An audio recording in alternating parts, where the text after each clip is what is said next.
Per quanto riguarda la mia esperienza personale, nel complesso è stata più che positiva. C'è stata una fase un po' negativa, però diciamo che in generale posso dire che qui mi sento molto più apprezzata a livello professionale. Sento che le mie competenze vengono valutate in maniera diversa da come lo sarebbero in Italia, dove tutti sappiamo che purtroppo bisogna un po' ridursi a elemosinare stage dopo stage. Come vi ho già detto, qui ho ricevuto messaggi e anche chiamate da persone delle risorse umane che mi hanno contattata semplicemente perché avevano visto il mio profilo su LinkedIn e tutti avevano mostrato entusiasmo per il mio lavoro, per il mio portfolio e nessuno voleva offrirmi uno stage, tutti un contratto. Anzi, ci sono state delle aziende che mi hanno persino proposto una posizione senior. Purtroppo però l'ostacolo importante che io ho avuto è stato quello dei 6 mesi. Il visto Working Holiday per gli italiani dura solamente 6 mesi. Quindi chi di voi farà la mia stessa esperienza, vi avviso, non è facile trovare lavoro per 6 mesi. La stragrande maggioranza dei datori di lavoro vi chiederà una disponibilità di almeno un anno. Questo ovviamente vale per chi ha intenzione di cercare lavoro nel proprio settore professionale. Se invece siete in Canada per farvi un'esperienza più tranquilla, magari per avere un lavoro stagionale,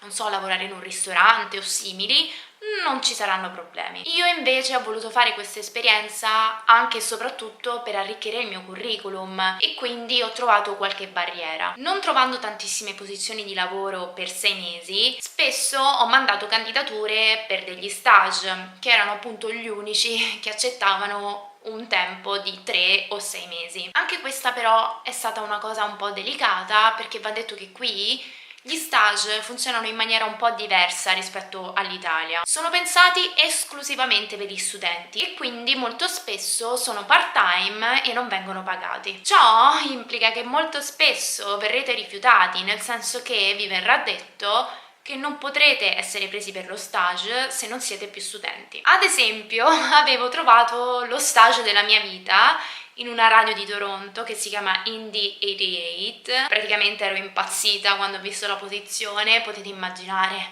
la lettera di presentazione che gli ho inviato. Chi mi conosce sa che io sono ossessionata dalla musica e lavorare in una radio mi farebbe impazzire. Loro mi hanno risposto eccitatissimi, quasi più eccitati di me, quindi la mia lettera di presentazione aveva riscosso il successo sperato, ma precisando che non potevano assumermi se non ero una studente. Un sogno che è andato in frantumi. Li ho comunque pregati di non dimenticarsi di me nel futuro, non si sa mai. Comunque, alla fine delle posizioni per cui candidarmi le ho trovate. Mi sono candidata all'incirca per una decina di posizioni e ho ricevuto risposta da circa la metà, quindi un'ottima percentuale, e tutto è successo nel giro di 20 giorni. Ho fatto alcuni colloqui, sono andati tutti molto positivamente e alla fine ho fatto la mia scelta. Era fine dicembre. Mi era stato proposto uno stage da remoto, fantastico, lavorando come web designer, content designer, social media manager per una travel planner e una event planner. Erano 2 ragazze giovani, molto alla mano, sembravano molto simpatiche e soprattutto sembravano veramente stravedere per il mio profilo. Così al secondo colloquio mi sono buttata e gli ho chiesto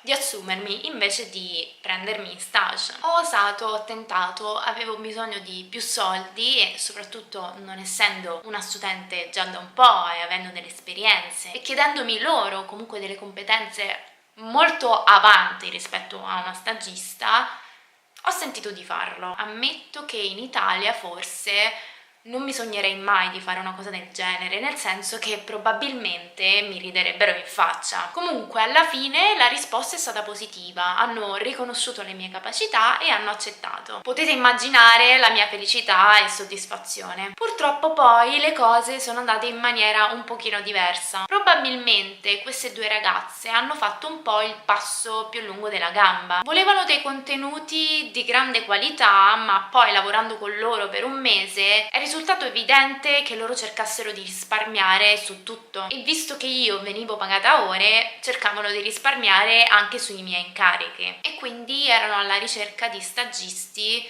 da utilizzare per cose che, credetemi, erano molto oltre le competenze di uno stagista. Un altro ragazzo lavorava con me come stagista e ha avuto la stessa identica impressione, anche perché non ci è stato insegnato nulla, anzi siamo stati noi molto spesso a trovarci a spiegare e insegnare a loro molte cose. Quindi cosa è successo? Dopo i primi 7-10 giorni di felicità assoluta, non mi sembrava vero di poter lavorare da remoto, gestire le cose in autonomia come avevo sempre sognato, sono arrivati i primi problemi, ovvero contratto che ancora non era arrivato nonostante le mie richieste continue, stipendi mancati o sbagliati e di conseguenza infinite discussioni. Non voglio scendere troppo nei particolari in un video pubblico, comunque sappiate che alla fine sono stata costretta a licenziarmi. Dato che continuavo a lamentarmi con loro e a discutere con loro per il trattamento che mi veniva riservato sia a livello umano che a livello legale, loro hanno praticamente iniziato a farmi delle ripicche, non mi assegnavano più dei progetti, hanno cambiato i login agli account online per impedirmi di accedere e sono anche sparite per diversi giorni, per poi riapparire dopo diversi tentativi di contatto da parte mia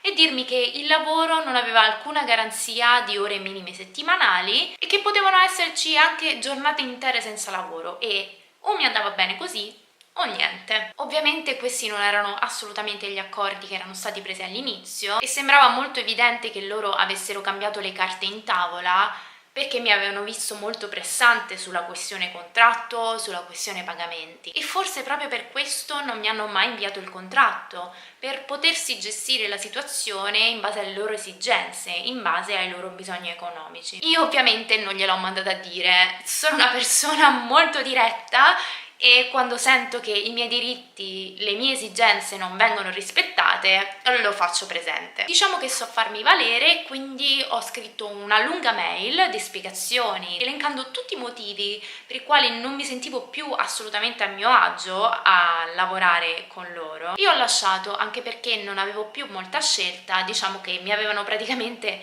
tagliata fuori dal lavoro. Sono state un paio di settimane veramente molto stressanti, segnate da delle discussioni continue, in cui a volte purtroppo devo dire che mi è stato anche utilizzato contro il fatto che non fossi canadese, per farmi sentire inferiore. Della serie, ah vabbè, questo non lo capisci perché non sei canadese. E sono anche state inventate delle regole canadesi inesistenti per giustificare i mancati o i ritardati pagamenti. Io ovviamente mi sono immediatamente documentata in tutti i modi possibili, sono andata sui siti web governativi, ho chiamato tutti i call center a disposizione per scoprire che questa regola non esiste. Su questo va detto che i siti governativi sono molto precisi e molto esplicativi, quindi se avete dei dubbi andate sul sito magari della provincia dell'Ontario se siete in Ontario o in generale sul sito del governo del Canada. Comunque a quel punto ho capito che mi stavano letteralmente prendendo in giro. Ho imparato una lezione da tutto ciò che voglio, diciamo,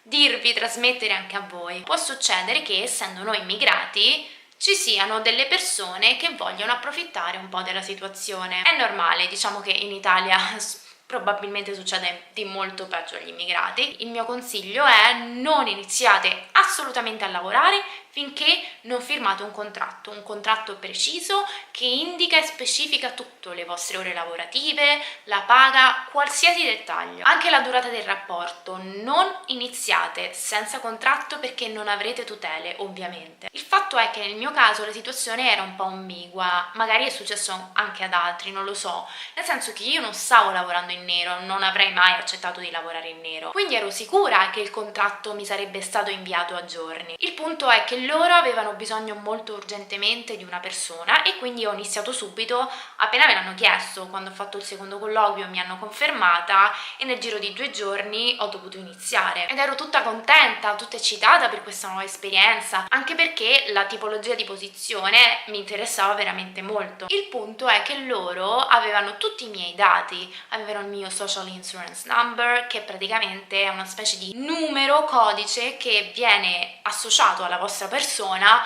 non appena diventate dei lavoratori in Canada e vi identifica proprio all'interno del sistema di lavoro canadese. Quindi loro mi avevano registrata, avevo anche compilato i moduli delle tasse e loro li avevano registrati, e quando mi mandavano gli stipendi le poche volte che è successo mi detraevano le tasse, quindi era tutto in regola, andavo sicura del fatto che il contratto sarebbe arrivato, ma non è mai successo. Quindi anche se vedete che il datore di lavoro fa tutto in regola, aspettate che arrivi il contratto. Io ho pagato sulla mia pelle il mio errore, sicuramente questo errore non lo farò mai più nella mia vita, comunque appunto è stata un'esperienza che mi ha insegnato molto. Alla fine, per fortuna, sono stata disoccupata per poco, perché come vi ho detto ho ricevuto tantissime chiamate, tantissime richieste, purtroppo la maggior parte le ho dovute rifiutare proprio per il fatto che avevo ancora meno tempo, ormai il mio visto era attivo e quindi avevo circa 5 mesi di lavoro a disposizione. Però per fortuna siamo in Canada ed è facile trovare un lavoro anche in situazioni un po' difficili e quindi alla fine sono riuscita a trovare un altro lavoro. È un lavoro, non è uno stage, è sempre da remoto, quindi fantastico. Lavoro come content designer, web designer, social media manager, quindi siamo più o meno sullo stesso, diciamo, sulla stessa lunghezza d'onda, ma ho ancora più libertà creativa e mi vengono garantite tutte le ore settimanali che voglio. Quindi sono molto felice di tutto questo, sto veramente facendo un'esperienza fantastica che purtroppo forse in Italia non sarei riuscita a fare. Lavorare da remoto è ancora una realtà molto ridotta, non so perché, forse i datori di lavoro non si fidano, c'è questa idea che se non si lavora nel posto di lavoro, se non si viene controllati, non si sta lavorando veramente. Io mi trovo molto invece meglio a lavorare per conto mio, l'ambiente dell'ufficio non mi mette a mio agio, sento che sono molto più produttiva quando sono per i cavoli miei, quando sono in un ambiente familiare, posso ascoltare la musica, posso cantare, posso fare quello che voglio mentre lavoro e quindi è molto bello. Diciamo che esattamente il mio sogno era questo e qui si è avverato. Il mio visto di lavoro scade a fine giugno, purtroppo. Rimarrò comunque un pochino da turista, giusto per godermi la bella stagione che presto spero arriverà. Voglio un po' vedere il posto con l'estate perché comunque finora è stato tutto molto invernoso. Cosa ne sarà di me quando tornerò in Italia? Beh, i miei progetti sono quelli di diventare una freelance in modo tale da mantenere la mia autonomia. Sappiamo tutti che in Italia essere freelance non è facilissimo, ma io comunque ci voglio provare perché questa è la strada che voglio inseguire, almeno per il momento, e quindi ce la metterò tutta. Grazie per aver seguito questo video, spero che sia stato utile a qualcuno, magari chi è curioso sul Canada e chi invece è già in Canada. Insomma, raccontatemi le vostre esperienze, se c'è qualcuno che ha vissuto un'esperienza simile alla mia o che ha intenzione di farla, se avete domande, qualsiasi cosa, scrivetemi pure nei commenti, sarò felicissima di parlare con voi. Adesso vi saluto, anche perché è uscito il sole, va bene, magari mi vado a fare una passeggiata. Ciao ragazzi, ci vediamo alla prossima.